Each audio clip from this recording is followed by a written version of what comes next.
মই মুখ্যমন্ত্ৰী হোৱাৰ পিছত এই সমিতিখনৰ অধ্যক্ষৰ দায়িত্ব ৰণোজ পেগু ডাঙৰীয়াই গ্ৰহণ কৰে আৰু কেশৱ মহন্ত ডাঙৰীয়া ইয়াৰ সদস্য আছিলে সঞ্জয় কিষাণ ডাঙৰীয়া ইয়াৰ সদস্য আছিলে পৰৱৰ্তী সময়ত এই মন্ত্ৰীসভাৰ কমিটিখনত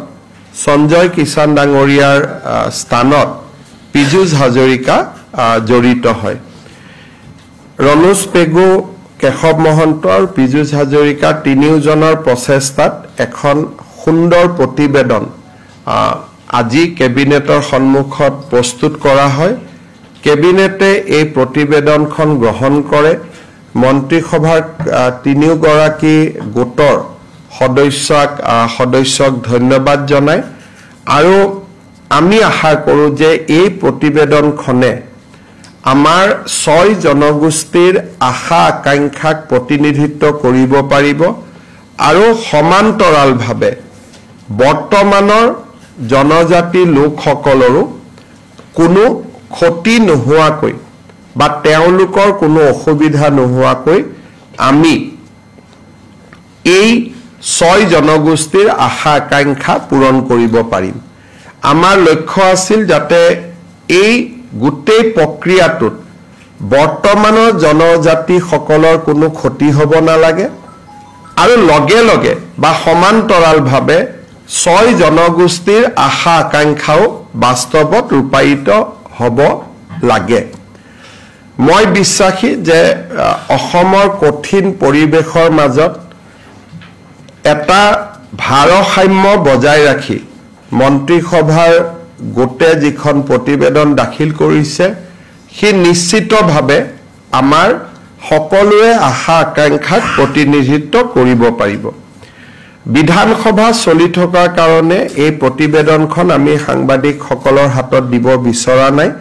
যদিও কেবিনেটে তাক অনুমোদন জনায় অহাকালি আমাৰ ভয়াম জনজাতি উন্নয়ন বিভাগে বা ট্ৰাইবেল এফেয়াৰ্স ডিপাৰ্টমেণ্টে জনজাতি পৰিক্ৰমা বিভাগে এই প্ৰতিবেদনখন অসম বিধানসভালৈ প্ৰেৰণ কৰিব আৰু বিধানসভাৰ অধ্যক্ষই এই চলিত বিধানসভাৰ ভিতৰতে এই প্ৰতিবেদনখন সদনত দাখিল কৰাৰ অনুমতি দিব বিধানসভাত কোন দিনা আহিব তাক সিদ্ধান্ত লোৱাৰ দায়িত্ব অধ্যক্ষৰ আমি ক'ব নোৱাৰো কিন্তু অধ্যক্ষ মহোদয়ক আমি অনুৰোধ জনাম যাতে চলিত অধিৱেশন যি 29 তাৰিখে শেষ হ'ব তাৰ পূৰ্বে যাতে সদনত এই প্ৰতিবেদনখন ৰাখিবলৈ বা প্ৰতিবেদনখন সদনৰ উপস্থাপন কৰিবলৈ আমাক যাতে অনুমতি দিয়ে আৰু মই নিশ্চিত যে অধ্যক্ষ মহোদয় নিশ্চিতভাৱে সেই অনুমতি প্ৰদান কৰিব কেবিনেটত আজি আৰু এটা সৰু সিদ্ধান্ত লোৱা হয়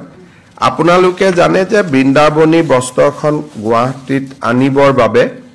আমি এটা বহল প্ৰয়াস আৰম্ভ কৰিছিলোঁ লেটাৰ অফ ইনটেন্ট ইতিমধ্যে স্বাক্ষৰ হয় যেতিয়া মই ব্ৰিটিছ মিউজিয়ামলৈ গৈছিলোঁ তাতে মই দেখা পাইছিলোঁ যে পশ্চিমৰ মিউজিয়ামসমূহত বহু আপুৰুগীয়া সম্পদ আছে অসমৰ ভাৰতৰ বিদেশৰ আৰু যেনেকৈ লিঅ'নাৰ্ড ডা ভিঞ্চিৰ পৰ্ট্ৰেটৰ পৰা বহুত সম্পত্তি আছে আমি যদি গুৱাহাটীৰ মিউজিয়ামটো এটা ৱৰ্ল্ড ক্লাছ মিউজিয়াম কৰিব পাৰোঁ তেতিয়াহ'লে অকল বৃন্দাবনী বস্ত্ৰই নহয় অসমৰ মানুহে নেদেখা সকলোতো ফ্ৰান্সত যাব নোৱাৰে সকলো ইংলেণ্ডত যাব নোৱাৰে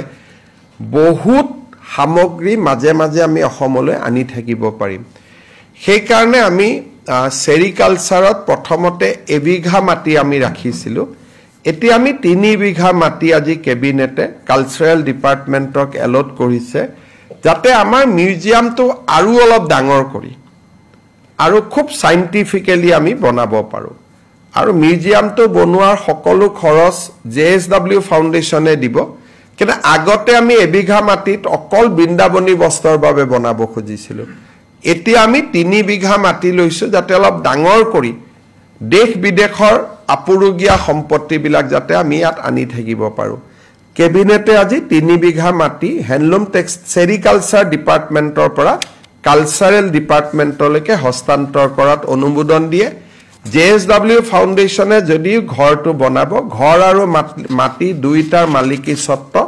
অসম চৰকাৰৰ সাংস্কৃতিক বিভাগৰ লগত থাকিব তেওঁলোকৰ এটো CSR ইনিচিয়েটিভ হে হ'ব কেবিনেটত আমাৰ